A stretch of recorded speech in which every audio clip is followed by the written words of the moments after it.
नमस्कार विद्यार्थी मित्रांनो, शाश्वत अकॅडमीच्या ऑनलाईन प्लॅटफॉर्मवर तुम्हा सर्वांचं स्वागत। मी उदय कदम। मित्रांनो, आजच्या या लेक्चरमध्ये झिरो एरर पीवायक्यू पार्ट भाग 4 मध्ये आपण सर्वनाम हा घटक बघणार आहोत। मित्रांनो, तुम्ही अभ्यास करताय आणि या अभ्यास करत असताना महत्त्वाचे काही प्रश्न आहेत जे की 2024 पासून ते 2016 मधले काही महत्त्वाचे प्रश्न आहेत। या प्रश्नांबद्दलचा जो उहापोह आहे, जी काही चर्चा आपण करतोय, या चर्चेमध्ये लक्षात घ्या मित्रांनो की मुळामध्ये प्रश्न बऱ्याच वेळा आपला सिलेबस माहित असतो। अजून एक मला तुम्हाला सांगायचं आहे, जे लोक शॉर्टकटने अभ्यास करत असतील, 10 मिनिटात 15 मिनिटात सर्वनाम संपून टाकत असतील, हे लक्षात घ्या, पेपर 2016-17 चे जर यायला लागले परत, तर तुम्हाला सांगतो तुमची विकेट पडणार आहे। बघा, म्हणजे कुठल्या तरी तुटपुंज्या ज्ञानावर लोक उभे काहीतरी टाकतात आणि त्याच्यातून तुम्ही ह्या गोष्टी करता, नक्कीच तुम्हाला या ठिकाणी फटका बसणार आहे। तुमचा अभ्यास हा पीवायक्यू बेस असला पाहिजे आणि व्यवस्थित असला पाहिजे। कसे प्रश्न आहेत आणि आउट ऑफ द बॉक्स जाऊन प्रश्न कसे विचारलेत हे आजच्या लेक्चरला आपण बघणार आहोत मित्रांनो। तर लक्षात घ्या, पहिला प्रश्न जो आहे तो प्रश्न काय असणार आहे बघा, वनसेवा 2019 ला विचारला होता। हा मोरावांबे या पुस्तकाच्या बाहेरचा प्रश्न आहे, लक्षात घ्या। आणि मोके दामले यांची व्याख्या लक्षात घ्या। मोके दामले या पुस्तकामध्ये मोरोकेश दामले यांचं मराठी शास्त्रीय व्याकरण नावाच्या पुस्तकातून व्याख्या विचारली बघा। जो विकारी शब्द विशिष्ट अर्थाचा द्योतक नसून, म्हणजे जो विकारी शब्द आहे पहिला मुद्दा, तो विशिष्ट अर्थाचा द्योतक नसून त्याला स्वतःचा अर्थ नाहीये आणि ज्यास पूर्वपार संबंधाने सर्व प्रकारच्या द्वितीय नामाचा अर्थ येऊन त्यास असे म्हणतात, अर्थ येऊ शकतो। म्हणजे काय, उदाहरणार्थ जर बघितलं आपण की राम गावाला गेला,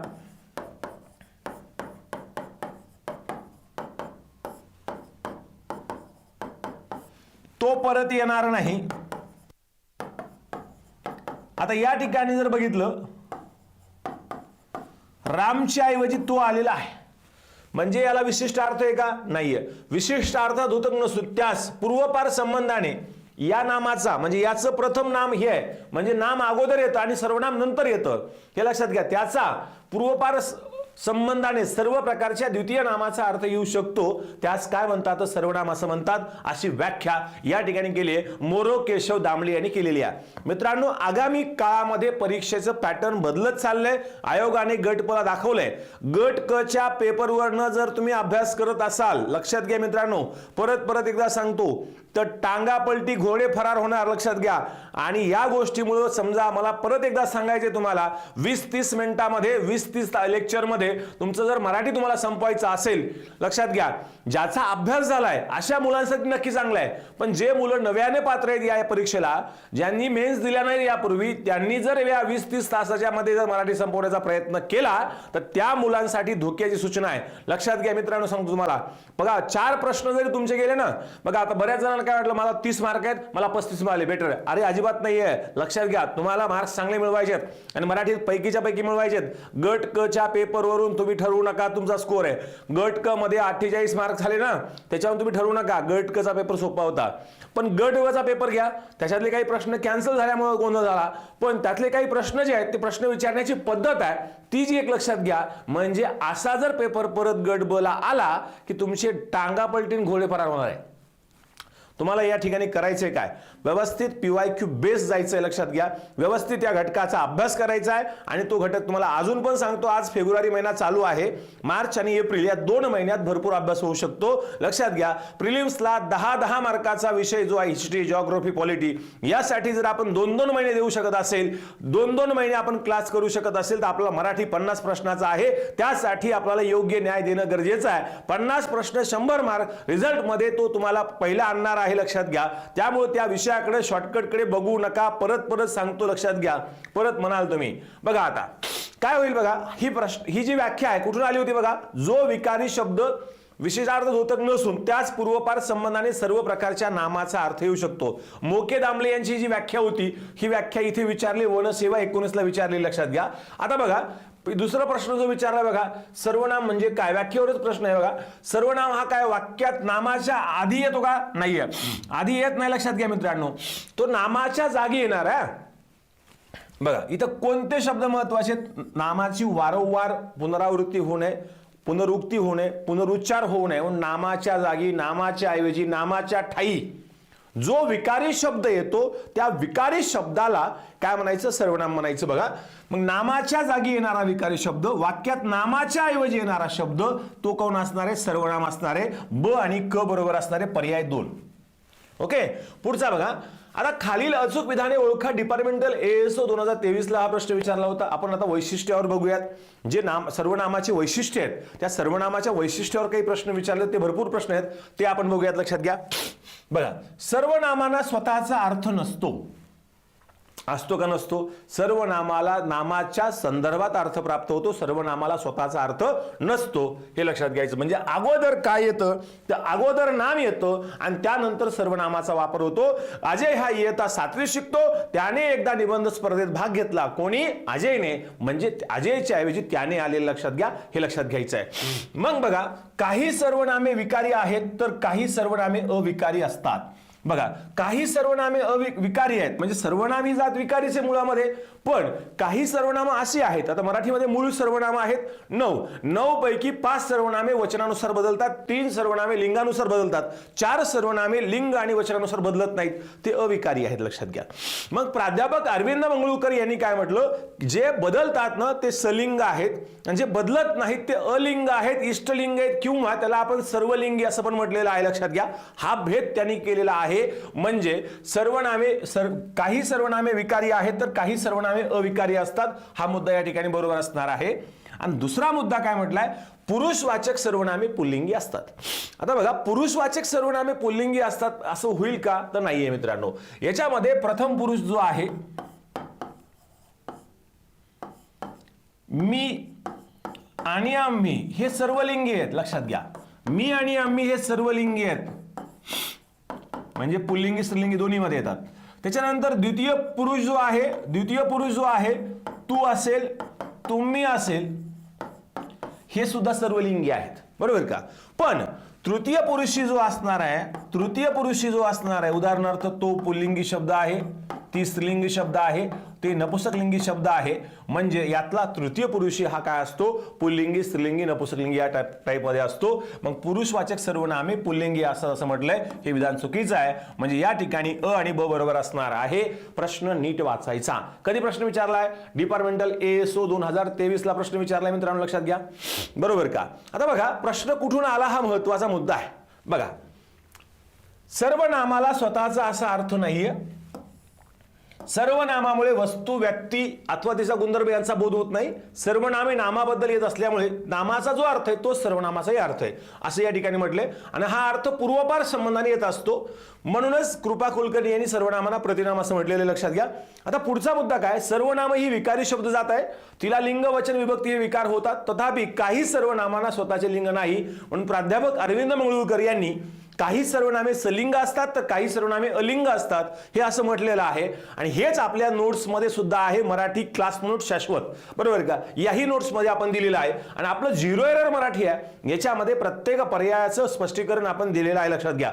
मग संयुक्त गट ब 21 ला जो प्रश्न विचारला होता तो प्रश्न काय आहे बघा, नीट वाचा. मराठीमध्ये एकूण हा शब्द चुकतोय. मूळ सर्वनामे 9 आहेत. लक्षात घ्या. वाचता क्षणी उत्तर कळलं पाहिजे.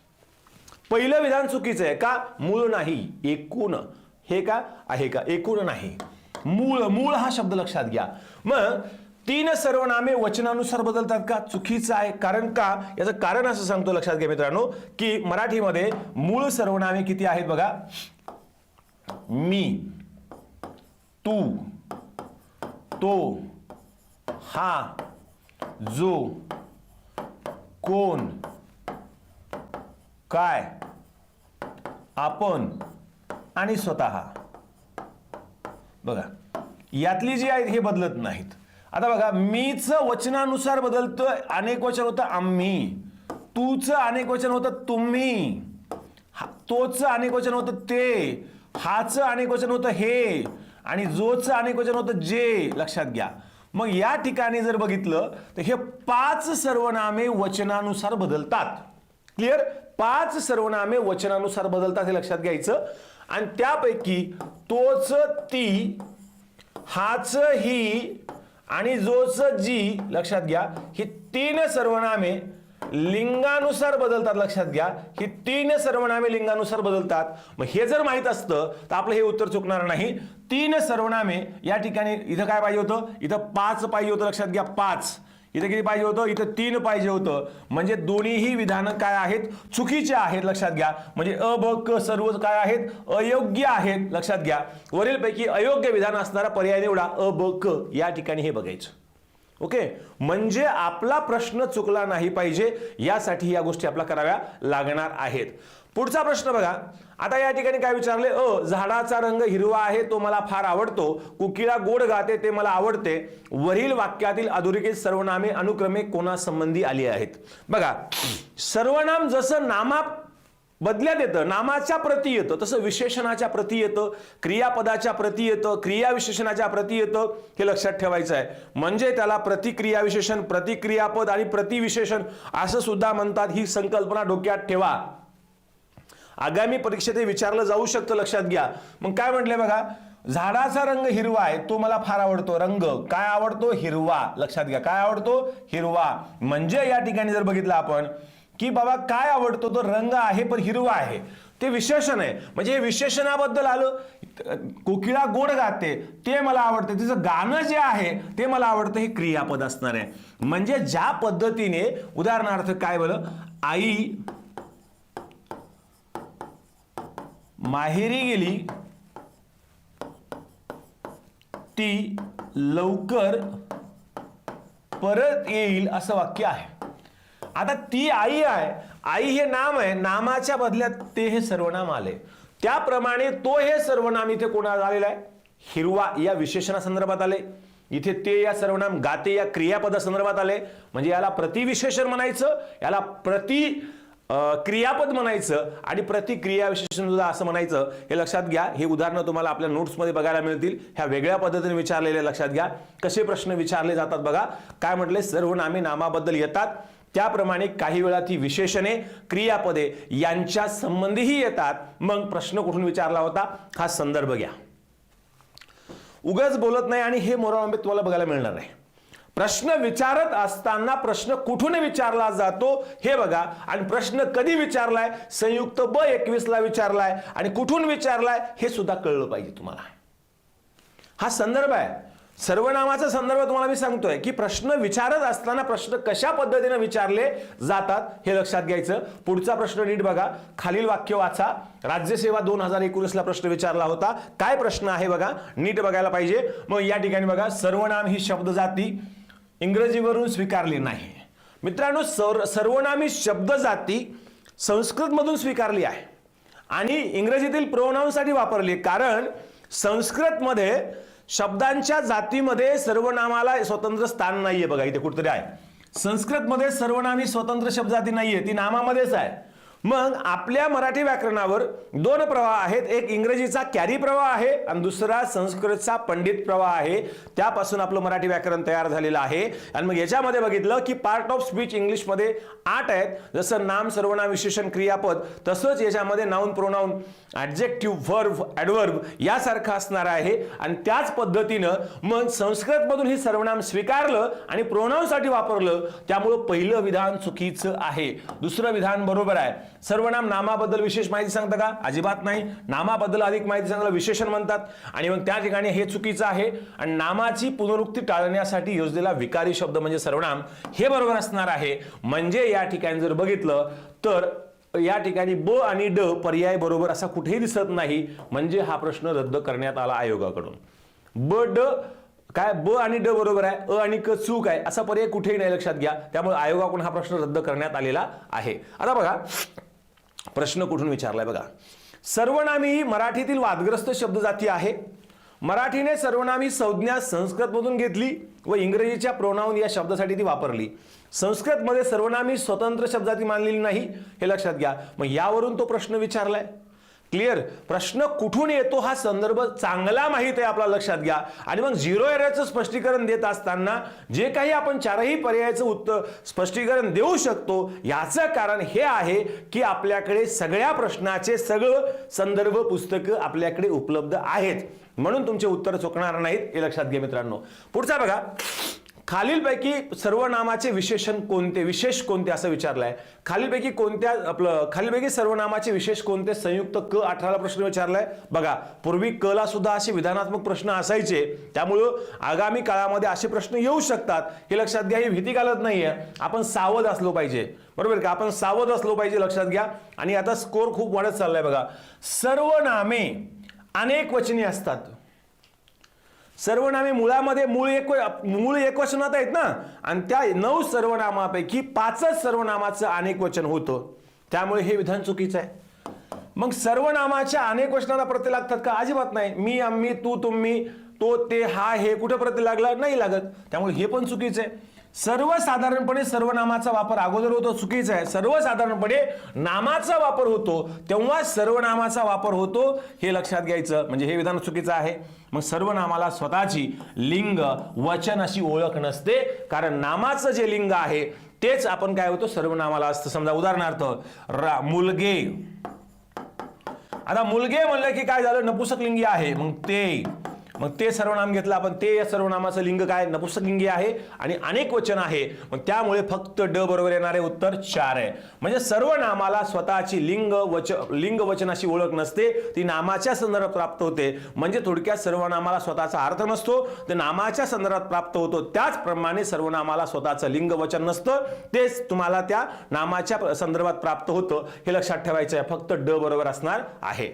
आता पुढचा प्रश्न बघा, 29 सर्वनामाला स्वतःची लिंग वचन अशी ओळख नसते, असते का नसते? या ठिकाणी बघा, इथं असते आलंय, हे चुकीचं आहे ना, मुळामध्ये नसते हे महत्वाचं आहे, लक्षात घ्या, बरोबर का. सर्वनामाचे लिंग अथवा वचनातील रूप ते ज्या नामाच्या जागी येतं त्यावरून निश्चित होतं, हे बरोबर असणार आहे. काय म्हटले? सर्वनामाचे लिंग अथवा वचनातील रूप म्हणजे काय? उदाहरणार्थ आपण घेतला, आता समजा पोरगा गाणे गातो, असं वाक्य घेऊयात आपण. हा, मग पोरगा गाणे गातो, ते बघा, तो छान गातो. मग या पोरगा हा पुल्लिंगी शब्द आहे, एकवचनी शब्द आहे, मग त्या ठिकाणी तो या सर्वनामाचं लिंग जे असणार आहे, तो या सर्वनामाचं जे लिंग असणार आहे ते काय असणार आहे, तर ते पुल्लिंगी असणार आहे आणि एकवचनी असणार आहे. त्यामुळे याच्यातलं फक्त दुसरं वाक्य बरोबर आहे, ब बरोबर आहे, पर्याय 2 3 उत्तर असणार आहे, लक्षात घ्या. ओके, आता बघा, याच्यातले महत्वाचे वैशिष्ट्यावरचे प्रश्न संपले. आता बेसिक सर्वनामाच्या प्रकारावर विचारलेले प्रश्न आपण बघूयात, कसे प्रश्न विचारतात बघा. त्यातला स्टेनोचा बघा पहिला प्रश्न आहे, मी स्वतःचे काम करण्याचं ठरविले, या विधानातील स्वतः ही शब्दरूप कोणत्या सर्वनामाचं उदाहरण आहे? आता मला एक सांगा, आपण आणि स्वतः हे 2 सर्वनामं जी आहेत ना, आपण आणि स्वतः, लक्षात घ्या. म्हणजे या ठिकाणी जर बघितलं, आपल्याला बेसिक माहिती असू द्या की आपण आणि स्वतः ही केव्हा आत्मवाचक आणि केव्हा ही पुरुषवाचक? बघा,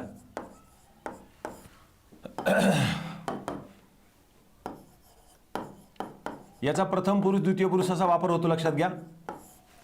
हा, थोडी बघा, आत्मवाचक केव्हा? आपण आणि स्वतः, लक्षात घ्या. आपण आणि स्वतः यांच्या अगोदर किंवा नंतर, लक्षात घ्या, अगोदर किंवा नंतर नाम किंवा सर्वनाम नेहमी सोबत असतं, लक्षात घ्या. नाम किंवा सर्वनाम नेहमी असतं, लक्षात घ्या. म्हणजे ते परावलंबी असतं, लक्षात घ्या. परावलंबी असतं, स्वतंत्र नसतं. म्हणजे आपण आणि स्वतःच्या अगोदर किंवा नंतर नाम किंवा सर्वनाम आलं की ते आत्मवाचक असतं, आणि पुरुषवाचक सर्वनाम मात्र ते नेहमी स्वतंत्र येतं. आपण खूप हुशार आहे, आपण खूप गाणे गातो, आपण खूप छान, आपण आलात, आम्ही तुमचे आभारी आहोत. स्वतःला काय बाजीराव समजता का? हे पुरुषवाचक असणार आहे. मी स्वतःहून अभ्यास केला, आत्मवाचक असणार आहे. मी आपणहून अभ्यास केला, आत्मवाचक असणार आहे. भक्तांनी मंदिर आपणहून बांधले, आत्मवाचक असणार आहे. भक्तांनी आपणहून मंदिर बांधले, आत्मवाचक असणार आहे. म्हणजे आपण आणि स्वतः यांच्या अगोदर किंवा नंतर नाम किंवा सर्वनाम आलं तर ते आत्मवाचक असतं, आणि जर स्वतंत्र आलं ते पुरुषवाचक असतं. एवढाच फरक फक्त तुम्हाला लक्षात ठेवायचा आहे. प्रश्न विचारल्याबरोबर उत्तर सांगू शकता, वाचताक्षणी उत्तर कळतं मित्रांनो. काय असणार आहे बघा, स्वतःच्या अगोदर मी आलेला आहे.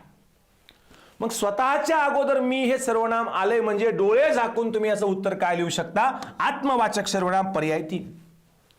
तो पुरुषवाचक होईल का? स्वतः ते काम करायचं ठरविलं त्याच्यानंतर ते होईल मग पुरुषवाचक, त्यातलं मी काढून टाकल्यानंतर. पण मी स्वतःचे काम करण्याचे ठरविले, स्वतः ते काम करण्याचे ठरविलं, मग या वाक्यामध्ये ते काय असणार आहे? आत्मवाचक असणार आहे.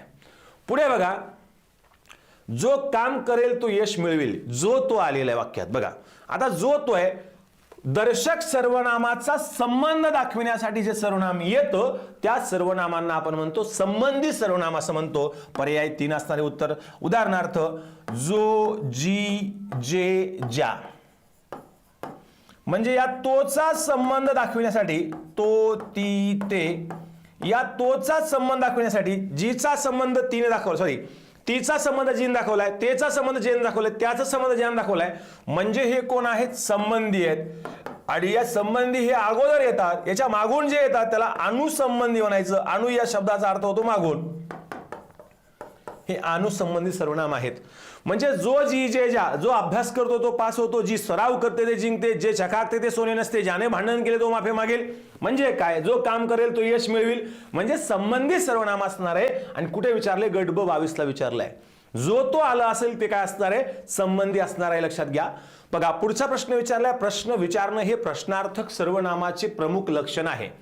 पण जेथे जेथे प्रश्नार्थक सर्वनाम असेल तेथे तेथे प्रश्नार्थक वाक्यरचना असेलच असं नाही. करेक्ट. म्हणजे या ठिकाणी जर बघितलं, प्रश्न विचारणं हे प्रश्नार्थक सर्वनामाचं प्रमुख लक्षण आहे. बरोबर आहे. कोण आणि काय हे प्रश्नार्थक सर्वनामे आहेत, लक्षात घ्या. पण कोण आणि काय ही प्रश्नार्थक सर्वनामे आहेतच. बरोबर आहे. पहिलं विधान पण बरोबर आहे, दुसरं विधान पण बरोबर आहे, संपूर्ण विधान बरोबर आहे. कारण का?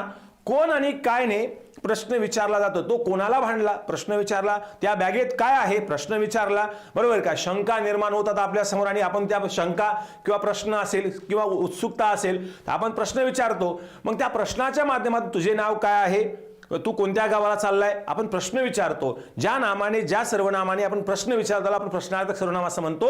पण काय, कोण आणि काय या सर्वनामाचा जेव्हा वाक्यात प्रश्न न विचारण्यासाठी न वापर होता, जेव्हा ते कोणत्या नामासंदर्भात आले आहेत हे निश्चितपणाने सांगता येत नाही. त्यांना अनिश्चित किंवा सामान्य सर्वनाम असं म्हणतात. उदाहरणार्थ, त्या दुकानात वाटेल ते काय मिळते. कोणीही कोणाला बोलू नये, कोणीही कोणास हसू नये. मग या वाक्यात प्रश्न विचारला का कोणने? कायने प्रश्न विचारलाय का? नाहीये. अनिश्चितता आहे. म्हणजे काय? ज्या ठिकाणी असं म्हटलंय प्रश्न विचारणं हे प्रश्नार्थक सर्वनामाचं प्रमुख लक्षण आहे. पण जेथे प्रश्नार्थक सर्वनाम असेल तेथे प्रश्नार्थक वाक्यरचना असेलच असं नाही. ती वाक्यरचना ही अनिश्चित सर्वनामाची असेल, सामान्य सर्वनामाची असेल. म्हणून याचं उत्तर काय असणार आहे? पर्याय 3 असणार आहे, लक्षात घ्या. पुढचा प्रश्न बघा. आताच मी सांगितलंय, एकाच वाक्यातील 2 उपवाक्यांना एकत्र जोडणारी व एकाच नामाचा निर्देश करणारी परस्पराशी संबंधित अशी जी 2 सर्वनामे असतात त्यांना काय म्हणतात? बघा आताच मी सांगितलं होतं की जो, जी, जे ही संबंधी आहेत आणि त्याला जोडून येणारी आहे ती अनुसंबंधी आहेत. बरोबर का? राज्यसेवा 2022 ला विचारलाय. बरोबर. पर्याय 4 याचं उत्तर असणार आहे, लक्षात घ्या. आता तुला हवे ते तू घे या वाक्यामध्ये कोणत्या प्रकारची सर्वनामे आली आहेत? आता लक्षात घ्या, इथे संबंधी सर्वनाम आहे आणि संबंधी सर्वनामात कुठेही जो, जी, जे दिसत नाही. लक्षात घ्या, जो, जी, जे, ज्या कुठेही दिसत नाही. तर हे लुप्त असतात, हे अदृश्य असतात. नाही का? बोलेल तो करेल काय, गरजेल तो पडेल काय, या वाक्यात जो बोलेल तो करेल काय अदृश्य आहे. गरजेल तो पडेल काय, या वाक्यात जो गरजेल तो पडेल काय हे अदृश्य आहे. तुला जे हवं ते तू घे, जे अदृश्य आहे. लक्षात घ्या, याला म्हणायचं अध्यायित सर्वनाम, अध्यायित संबंधी सर्वनाम असं म्हणायचं. या वाक्यामध्ये हे जे, जो, जी, जे असणार आहे ते अध्यायित आहे, पण हे संबंधी सर्वनामाचं वाक्य उदाहरण असणार आहे, हे लक्षात घ्यायचं. बघा मित्रांनो, हा प्रश्न जर बघितला ना की आपण हे पुरुषवाचक सर्वनाम प्रथम पुरुषी व द्वितीय पुरुषी अनेक वचनी येतं, पण आत्मवाचक आपण हे सर्वनाम तिन्ही पुरुषी दोन्ही वचनी येतं. लक्षात घ्या, या विधानाचा हे विधान उत्तरार्ध बरोबरच. लक्षात घ्या, कारण आत्मवाचक आपण हे सर्वनाम तिन्ही पुरुषी दोन्हीही वचनी येतं. आपण हे पुरुषवाचक सर्वनाम फक्त प्रथम पुरुषी येतं का? नाही. प्रथम पुरुषी, द्वितीय पुरुषी आणि तृतीय पुरुष सुद्धा येतं. त्यामुळे या विधानाचा उत्तरार्ध बरोबर आहे, पूर्वार्ध चुकीचा आहे. लक्षात घ्या. मग या ठिकाणी जर आपण संदर्भ बघितला, काय म्हटले बघा, आपण या आत्मवाचक सर्वनामाचा पुरुषवाचक सर्वनाम म्हणून उपयोग करताना तिन्ही पुरुषी दोन्ही वचनात 3 लिंगात आढळतं. लक्षात घ्या, चालतं. मग या ठिकाणी बघा, मी देवळात गेलो तेव्हा आपण इकडे घरी आलात का म्हणजे आपण म्हणजे कोण, द्वितीय पुरुषी पण वापर झालाय, तृतीय पुरुषी पण वापर झालाय, आणि या ठिकाणी बघा आपण आलाच नाहीत तो काय आहे, तृतीय पुरुषी एकवचनी पण वापर झालाय, आपण या ठिकाणी तृतीय पुरुषी अनेकवचनी पण वापर झालाय. म्हणजेच काय तर या आपण या शब्दाचा वापर हा तिन्ही पुरुषी दोन्हीही वचनी होतो हे लक्षात ठेवायचं. म्हणजे या ठिकाणी याचं उत्तर काय असणार आहे, तर या ठिकाणी याचं उत्तर 2 असणार आहे, हे लक्षात घ्या मित्रांनो. आता पुढचा प्रश्न जो आहे, ज्याच्याशी बोलायचं आहे त्याचा उल्लेख करताना जी सर्वनामे वापरतात त्या सर्वनामांना काय म्हणायचं लक्षात घ्या. बघा आता लक्षात घ्या की आपण काय करतो, बोलताना किंवा लिहिताना 3 भाग पडतात लक्षात घ्या. एक म्हणजे व्याकरणावर 3 अंग असतात, 3 अंगे आहेत लक्षात घ्या. पहिला आहे लक्षात घ्या बोलणारा किंवा लिहिणारा, दुसरा आहे ज्याच्याशी बोलायचं आहे तो म्हणजे ऐकणारा किंवा वाचणारा, आणि तिसरा आहे ज्याच्या विषयी बोलायचा आहे तो म्हणजे विषय. असे 3 भाग पडतात. याला व्याकरणात पुरुष असं म्हणतात, आणि यांच्याबद्दल वापरल्या जाणाऱ्या सर्वनामाला पुरुषवाचक सर्वनाम असं म्हणतात. म्हणजे बोलणारा प्रथम पुरुषवाचक असणार आहे, ऐकणारा म्हणजे ज्याच्याशी बोलायचा आहे द्वितीय पुरुषवाचक असणार आहे, आणि ज्याच्या विषयी बोलायचा आहे तो कोण असणार आहे, तृतीय पुरुषवाचक असणार आहे. मग या ठिकाणी असं उल्लेख केलाय, ज्याच्याशी बोलायचे आहे त्याचा उल्लेख करताना द्वितीय पुरुषवाचक सर्वनाम. तू कधी आलास, तुम्ही चहा घेणार का, तुम्ही आलो, आपण आलात, आम्ही तुमचे आभारी आहोत, नाही का, स्वतःला काय बाजीराव समजता का, द्वितीय पुरुषवाचक सर्वनाम असणार आहे. मी आम्ही आपण स्वतः ही प्रथम पुरुषवाचक असणार आहे. तो ती ते त्या हे तृतीय पुरुषवाचक सर्वनाम असणार आहे लक्षात घ्या. म्हणजे याचं उत्तर काय असणार आहे, 2 असणार आहे. आता मी, तू, तो, हा इत्यादी कोणती सर्वनामे आहेत. मग या ठिकाणी जर बघितलं, मी हा प्रथम पुरुष आहे, तू द्वितीय पुरुष आहे, तो तृतीय पुरुष आहे, मग हा कसं काय, तर लक्षात घ्या हा संदर्भ कुठून विचारला आयोगानं हे तुम्हाला माहित पाहिजे. मग बघा हा संदर्भ घ्या, पुरुषवाचक सर्वनाम मी, तू, तो, हा, जो, कोण, काय तृतीय पुरुष मध्ये वापरलंय हे तुम्हाला मोरावंबीत सापडणार नाही, हे लक्षात घ्या. मग वेगवेगळे संदर्भ आयोग विचारत आहे, मग हे तुम्हाला लक्षात ठेवायचं आहे. मग यासाठी आपण काय केलंय मित्रांनो, आपली जी काही क्लास नोट्स आहे, शाश्वत मराठी क्लास नोट्स आहे, त्यामध्ये ह्या सगळ्या गोष्टींचा इतंभूत 350 पानं वाचायला तुम्हाला काही वेळ लागणार नाही. पण 350 पानामध्ये सगळ्या संदर्भाचा आपण या ठिकाणी संग्रह केलाय, आणि त्याच्यातून सगळ्या संदर्भाचा अभ्यास करून ती नोट्स बनवलेली आहे, आणि त्याचा परीक्षेमध्ये तुम्हाला फायदा होणार आहे. आणि त्याबरोबर 0 एरर मराठी व्याकरणाचं जे आपलं पुस्तक आहे, हे 4ही पर्यायाचं विश्लेषण देणारं पुस्तक आपलं महाराष्ट्रातलं एकमेव पुस्तक असणार आहे, आणि याचाही फायदा तुम्हाला परीक्षेमध्ये होणार आहे. मित्रांनो, परीक्षेमध्ये तुम्हाला एप्रिल आणि मार्च असे 2 महिने पूर्णपणे तुमच्याकडे वेळ आहे. व्यवस्थित तयारी करा, एप्रिलमध्ये रिव्हिजन होईल, आणि ही पुस्तकं नक्की वापरा. तुमच्या अभ्यासाला चांगली फिनिशिंग येईल आणि चांगले मार्क्स येतील. आणि पुन्हा एकदा तुमचं आभार की तुम्ही या सिरीजला खूप चांगला प्रतिसाद देत आहात. पुढच्या सिरीजमध्ये पुढच्या लेक्चरमध्ये आपण विशेषण हा घटक असेच अवघड प्रश्न घेऊन करूयात. या ठिकाणी थांबूयात. धन्यवाद.